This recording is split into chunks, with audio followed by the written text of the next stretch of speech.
Sekitar 30.000 buruh berunjuk rasa dengan melakukan aksi jalan kaki dari patung kuda di Jalan MH Tamrin menuju Istana Negara Jakarta pada hari Selasa. Mereka menolak ancaman pemutusan hubungan kerja atau PHK akibat melemahnya nilai tukar rupiah dan perlambatan ekonomi. Ribuan buruh melakukan aksinya di Istana Merdeka. Sejumlah perwakilan buruh bertemu 5 menteri di kantor Menko Polhukam untuk menyampaikan tuntutannya. Perwakilan buruh menemui Menko Polhukam Luhut B. Panjaitan, Menteri Kesehatan Nila Muluk, Menaker Hanif Dahiri, Menteri Keuangan Bambang Brojonegoro, dan Menko Perekonomian Darmin Nasution. Dalam pertemuan tersebut, para buruh menyampaikan 10 tuntutan, diantaranya kenaikan upah minimum 22% pada tahun 2016, perbaikan layanan BPJS Kesehatan, serta penurunan harga sembako dan BBM. Selain itu, buruh juga meminta pemerintah menolak pekerja asing. Menko Polhukam Luhut Binsar Panjaitan menyatakan pihaknya telah menampung segala aspirasi buruh. Ia pun berharap agar para buruh dapat memahami kondisi perekonomian Indonesia yang dalam keadaan lemah. Dari beberapa tuntutan yang disampaikan buruh, Luhut menampik bahwa adanya penambahan buruh asing ke Indonesia.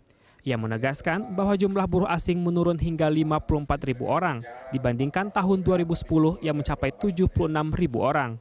Buruh asing di Indonesia sejak tahun 2012 itu 76.000 dan itu terus menurun sampai kepada tahun ini. Tahun ini sampai bulan Agustus hanya tinggal 54.000 dan dari 54.000 itu hanya 13.000 dari Cina, dari Tiongkok. Jadi jangan dibesar-besarkan.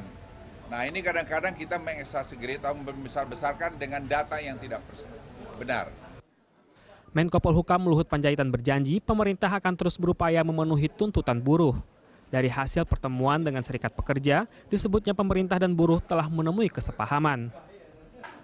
Sementara itu, Menteri Ketenagakerjaan Hanif Dahiri menyatakan bahwa permintaan buruh agar UMR tahun 2016 naik menjadi Rp3.600.000 dibanding tahun ini Rp2.700.000 atau naik sebesar 22% akan dipertimbangkan. Ia berjanji bahwa UMR akan naik setiap tahunnya, namun belum dapat memastikan nominalnya. Selain itu, Hanif juga akan berdialog dengan para pengusaha dalam menghadapi kondisi perekonomian yang lemah ini agar tidak menjadikan PHK menjadi solusi utama.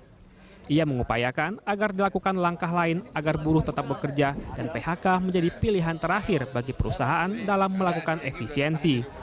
Tapi prinsipnya adalah bahwa kita terus mendorong agar dilakukan dialog yang intensif antara perusahaan dengan serikat-serikat pekerja untuk mensiasati keadaan ekonomi sekarang ini sehingga PHK bisa menjadi pilihan yang paling terakhir atau bukan menjadi pilihan yang pertama. Perhelatan massa yang berlangsung sejak pagi hingga sore tuntas dengan tertib dan aman. Tidak ada aksi vandalisme ataupun tindakan anarkis yang dilakukan massa buruh. Tim Liputan, Berita 1, Jakarta.